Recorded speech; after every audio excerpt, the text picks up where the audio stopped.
तो इस चैप्टर को शुरू करते हैं। हम देखते हैं यहाँ पर जो सिंथिया है वो अपना खाना वगैरह स्नैक्स वगैरह ले रही होती है और यहाँ पर वो बताती है कि कैसे उसने एक बर्ड को बचाया था और वो फ्लाई करते हुए उड़ गया था विंडो के बाहर और रिजमल ने विंडो को ओपन किया था। कैसे वो सभी चीज़ें हेडमास्टर से डिस्कस करती है।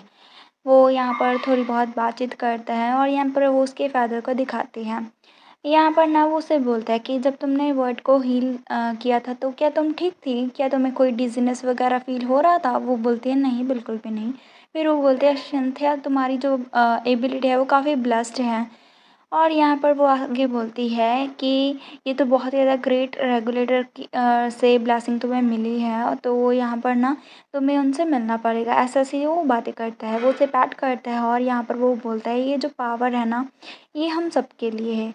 यहाँ पर ना वो उसे बोलता है कि मेक श्योर करना कि तुम दूसरे लोगों को भी अपनी पावर है ना वो देना।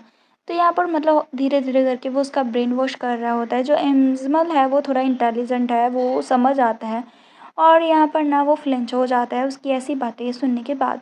तभी वो अपनी स्नैक्स वगैरह फिनिश करती है और गुड नाइट कह के यहाँ पर अंदर जाने लगती है। यहाँ पर वो दोनों अकेले रह जाते हैं, मतलब इस्मल जो हेडमास्टर हैं। यहाँ पर वो उसे बोलता है कि क्या तुमने अपना जर्नल फिनिश कर लिया, मतलब उसकी ऑब्जर्वेशन का जो रिकॉर्ड है। वो उससे बोलता है यस।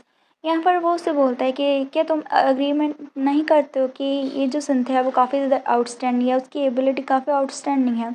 वो नोट करता है सिंपली और यहाँ फेदर उसके हाथ में होता है। वो उससे बोलता है जब उस दिन उसने मेरा स्मॉल सा कट हील किया था ना, फ्रेश था जो मेरे हेड पे, तभी से मुझे पता चल गया था। और यहाँ पर वो काफ़ी ज़्यादा इवल लग रहा होता है।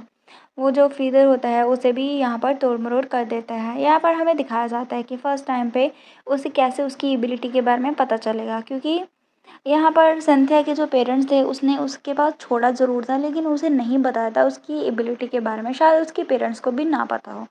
यहाँ पर जब वो कुछ काम कर रहा था तो उसके हाथ से कप वगैरह नीचे गिर जाता है और वहाँ पर चोट लग जाती है। तो यहाँ पर सिंथिया उसे पकड़ के उसकी हील करने लग जाती है और यहाँ पर उस टाइम पे वो सोचता है कि मुझे लगा कि ये कोई ड्रीम है, लेकिन ऐसा नहीं था। लेकिन जैसे-जैसे टाइम चला गया तो वो ना जो फ्रेश लीव्स होती थी उन्हें कर देती थी, मतलब जो प्लांट्स मर रहे होते थे उन्हें भी ज़िंदा कर देती थी। यहाँ पर वो बोलता है यहाँ पर उसकी पावर में और भी बहुत सारी चीज़ें हैं, क्योंकि सिंथिया की जो पावर है वो उसके इमोशन से आती है, मतलब उसकी पावर और पावरफुल हो सकती है। जो प्लांट है जो कि मर रहा था वो लॉन्ग टाइम से चाहती थी उसे बचाना, और जो बर्ड था वो बहुत ही स्मॉल था और बहुत ज़्यादा पिटीफुल था जिसने उसके हर्ट को टच किया, इसलिए वो उसे बचा पाए थे। यहाँ पर वो बोलता है सिंथिया एक अच्छी लड़की है और वो जो गर्ल है ना वो दूसरे की पेन को ऑब्ज़र्व करती है, मतलब दूसरे की पेन को फ़ील करती है, जिसकी वजह से वो उसकी जो सफ़रिंग है उसे शेयर करना चाहती है। एंड यहाँ पर ना इसी वजह से ऐसा होता है। यहाँ पर हमें पता चलता है जो इस्मल है उसने भी उसे भी मतलब चोट लगी थी और सिंथिया ने उसे यहाँ पर उसे बचाया था। और यहाँ पर वो आगे बोलती है कि सिंथिया के दिल में किसी और के लिए भी जगह है और वो इस्मल है, वो इस्मल को बचाना चाहती है। यहाँ पर ना वो उसे बोलता है कि तुम उसके साथ कितने टाइम से है? वो बोलता है कि मैं 5 साल से हूँ। फिर वो हँसते हुए बोलता है 5 साल? अच्छा। और उसके दिमाग में कुछ चल रहा होता है, मतलब कि वो उसका यूज़ करके सिंथिया को अपने काबू में करना चाहता है। वो उसे बोलता है चिंता मत करो, वो जो बच्चा है उसे मैं तुम्हारे साथ मरने के लिए नहीं छोड़ूँगा। और यहाँ पर ना वो ज़्यादा डेस्परेट होगी उस वर्ड से। तो यहाँ पर ना तुम जियो और मैं तुम्हें कुछ भी नहीं करूँगा, और यहाँ पर ना तुम्हें डरने की भी कोई ज़रूरत नहीं है। यहाँ पर ना वो उसे बोलता है तुम अभी डिसमिस्ड हो। ये सुन के वो चला जाता है। वो सोचता है कि क्या डरने की कोई बात नहीं है, ऐसा नहीं है कि मैं डर रहा हूँ।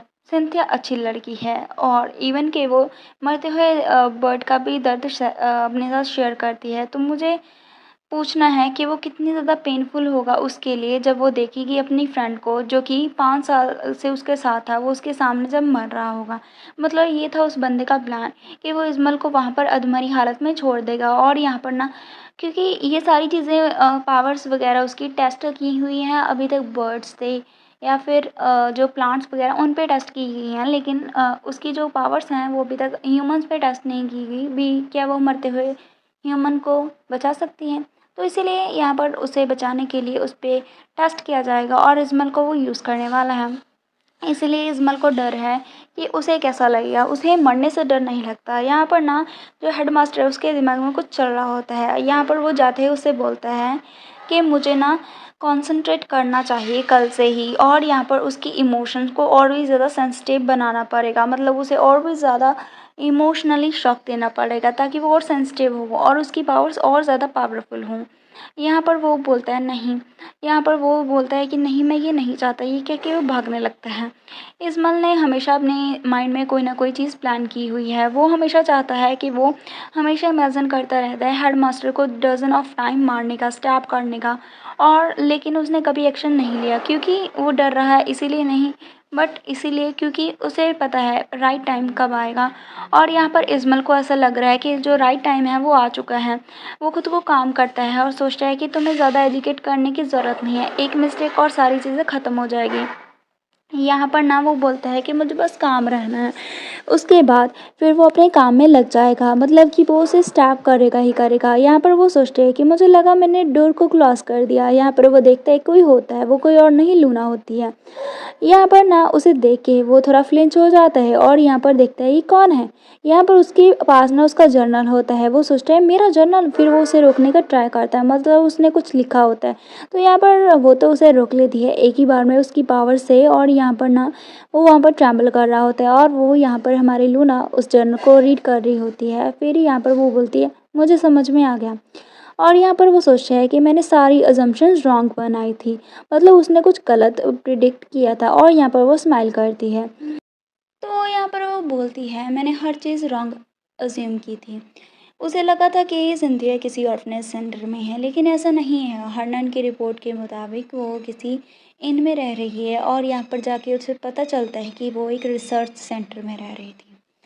यहाँ पर बताया जाता है कि जो है हमारी लूना, उसे काफ़ी टाइम से पता है, कितनी ज़्यादा सदियाँ हो गई, उसे पता है कि वो एक दूसरी दुनिया में एंटर हो चुकी है, एक नोवेल में जिसका नाम था द हंटर एंड सेंटनेस। और यहाँ पर ना वो सोचती है कि बहुत ही ज़्यादा टाइम पहले, फ्रिड के जन्म से भी पहले बहुत सारे साल बीत गए थे, सेंचुरीज 2 सेंचुरी और भी बहुत सारे साल।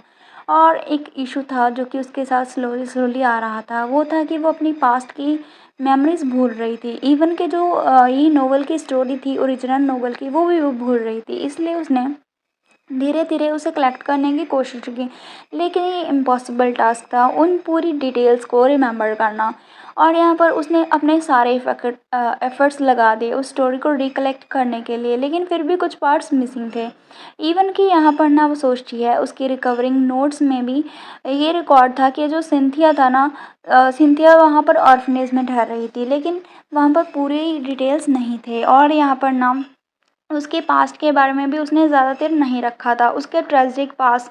यहाँ पर ना सिंथिया जो सेंटनेस थी, जो कि हेवंस ने उसे चूज़ किया था, और यहाँ पर बहुत ही ज़्यादा गिफ्टेड है अपने बर्थ से ही, उसके पास डिवाइन पावर थी। सिंथिया हमेशा ही रेस की गई थी बिना ट्रबल के। उसके पेरेंट्स थे वो काफ़ी केयरिंग थे, लेकिन यहाँ पर जो उसका गिफ्ट था उसी ही वजह से उसको काफ़ी ज़्यादा प्रॉब्लम्स भी फेस करनी पड़ी। उसके पेरेंट्स की डेथ के बाद उसकी जो एबिलिटीज़ थी उनका कोई पर्पस नहीं रह गया था, लेकिन एक्सीडेंटली उसकी अंकल के जो होता है हैंड, वहाँ पर कट लग जाता है, और यहाँ पर ना उसे सफ़र करते हुए देख के उसने ना अपने प्यार से उसे हील कर दिया था। तो यहाँ पर हमें पता चलता है जो सिंधिया के पेरेंट्स थे उसका एक्सीडेंट उसके अंकल ने करवाया था, और जब उसके जो पेरेंट्स थे वो उनकी डेथ हो गई थी तो कस्टडी उसके हाथ में आ गई, और तब उसने ना एक ऑर्फनेज खोल लिया ताकि किसी को पता ना चले। वो उसकी डिवाइन पावर को खुद के लिए यूज़ करना चाहता था, उसे ऑब्जर्व करना चाहता है, इसीलिए उसने बाहर से दिखाया ऑर्फनेज खोलने का। वहाँ पर उसने बहुत सारे बच्चों को कलेक्ट किया, और यहाँ पर ना हमें पता चलता है उसने सभी की आइज़ में धूल झोंकी, और यहाँ पर फंड्स वगैरह कलेक्ट किए जिसे वो अपनी रिसर्च में यूज़ करता था। वैसे भी किसी को क्या ही परवाह थी कौन से बच्चे मिस हो रहे हैं, किसी को पता नहीं चला। और यहाँ पर ना बहुत सारे बच्चे इस एक्सपेरिमेंट्स में मारे भी गए। यहाँ पर ना वो पीछे मुड़ के देखती है और सोचती है, और उन बच्चों में से उसने सबसे स्मार्ट बच्चे को अपना असिस्टेंट के तौर पे चूज़ किया, इसका नाम इज़मल था। यहाँ पर हम देखते हैं इज़मल के बारे में बताया जाता है, और नोवेल में इज़मल बहुत ज़्यादा ईयर्स तक उसका अब्यूज़ हार्डशिप सहता रहा, और यहाँ पर ना फिर उसने हेडमास्टर को मर्डर किया और यहाँ पर सिंथिया को फ्री करने का ट्राई किया, लेकिन उसके एक्शन इमीडिएटली ही किसी ने विटनेस कर दिए।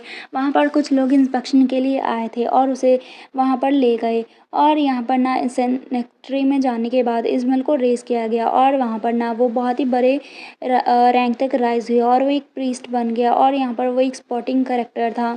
यहाँ पर वो सोचती है कि मैं उसे अभी तो नहीं मार सकती क्योंकि ये एक इम्पॉर्टेंट करेक्टर है। तभी वो जाने लगती है तो इस्माइल थोड़ा डर जाता है। वो सोचता है ये मेरे तरफ क्यों आ रहा है, उसके लेग्स ट्रैम्बल कर रही होती हैं, वो हिल भी नहीं पा रहा होता है। तभी यहाँ पर ना वो उसकी पास से गुजर जाती है। जैसे ही वो गुजरने लगती है गेट को ओपन करती है, यहाँ पर हम देखते हैं एक बंदा आता है जो कि उसे मार देता है, मतलब उसे बेहोश कर देता है। यहाँ पर ये कोई और नहीं हेडमास्टर होता है।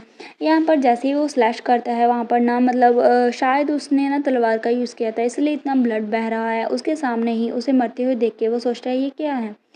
यहाँ पर ना फिर हेडमास्टर बोलता है इस्माइल यहाँ पर आओ और इसे जल्दी से ग्रैब करो और यहाँ पर वो जल्दी से उसे चेन में बांध देते हैं। लेकिन उन्हें क्या पता कि लूना कभी मर नहीं सकती है। वो उसे बोलते हैं इस्माइल से कि क्या ये सिंथिया के पीछे था, अभी मॉन्स्टर भी उसके पीछे पड़ गए हैं, उसकी पावर को हटाना चाहते हैं। फिर वो इस्माइल को ध्यान से देखता है, फिर वो यहाँ पर लूना को ध्यान से देखता है और यहाँ पर वो सोचता है और बोलता है ये तो वैम्पायर के जैसा लग रहा है इस्माइल, क्या इसने तुमसे बात करने की कोशिश की। वो बोलता है यस। तो फिर वो उससे बोलता है इसका मतलब ये हाई रैंकिंग मॉन्स्टर है। यहाँ पर फिर वो ना उसके दिमाग में कुछ चलता है। वो उससे बोलता है कि क्या सिंथे की पावर उसे भी हील कर सकती हैं। ये मॉन्स्टर बिल्कुल ह्यूमन की तरह दिखता है तो हम इसे उसकी सिंपैथी पुल करने के लिए यूज़ कर सकते हैं। वैम्पायर को हार्डली किया जा सकता है, मतलब बहुत ही मुश्किल होता है। तो यहाँ पर हम उसे बस बहुत ही बार रीयूज़ कर सकते हैं।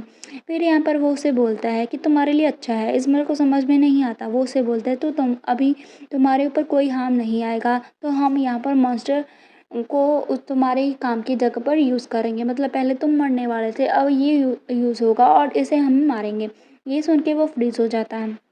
तभी वो सोचता है नहीं, यहाँ पर वो सोचता है कि मैं कभी भी इन्फ्लिक्ट नहीं कर सकता था, सिंथिया को और ज़्यादा पेन में नहीं देखना चाहता था और यहाँ पर मैंने बहुत ही ज़्यादा हार्म और पेन झेला है और यहाँ पर ना मुझे पता है मैं क्या कर रहा था। मुझे लगा था कि मैं हर चीज़ कर सकता हूँ सिंथिया के लिए, या फिर यही चीज़ मैंने सोची थी, मतलब वो कुछ नहीं कर सकता। जब मोमेंट उसने के वर्ड मेरे कानों में पड़े कि अभी मैं हार्म से दूर रहूँगा, मतलब ये मॉन्स्टर मेरी जगह वर्क करेगा, तो मुझे रिलीव्ड फील हुआ, मतलब कि वो मरना नहीं चाहता था। फिर वो सोचता है मुझे लगा था कि मैं सिंथिया के लिए मर भी सकता हूँ लेकिन शायद मैं गलत था। और यहाँ पर आगे बोलता है कि यहाँ पर ना वो सारी जो हेडमास्टर की बातें हैं वो याद करता है कि कैसे उसने बोला था कि तुम्हारा रैंक हाई होगा और तुम प्रीस्ट के सेंटर में चले जाओगे और तुम भी बड़े प्रीस्ट बन जाओगे। यहाँ पर वो सिंथिया के उन टीयर्स के बारे में सोचता है और सोचता है कि मैं भी सिंथिया को यूज़ कर रहा था। यहाँ पर फिर वो सोचता है कि मैं अपने आप को हेट करता हूँ, मैं क्या कर रहा था।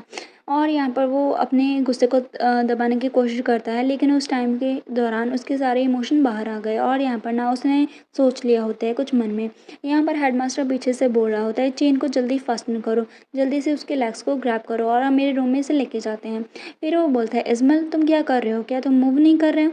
यहाँ पर ना फिर वो थोड़ा सा आगे बढ़ने लगता है। यहाँ पर वो उसे फिर से चिल्ला के बोलता है तुम मुझसे सुन रहे हो या फिर नहीं। हम देखते हैं उसके पीछे चाकू होता है, मतलब यहाँ पर वो बोलता है हाँ सर मैं आ रहा हूँ, मतलब अभी ना वो उसे मारने की कोशिश करेगा जैसे कि ओरिजिनल नोवेल में उसने किया था। अभी क्या होगा, यहाँ पर लूना भी है, लूना भी होश उनकी शायद एक्टिंग कर रही है क्योंकि वरना वो मर नहीं सकती है। तो नेक्स्ट पार्ट में हमें और भी ज़्यादा इंटरेस्टिंग सीन देखने को मिलेगा।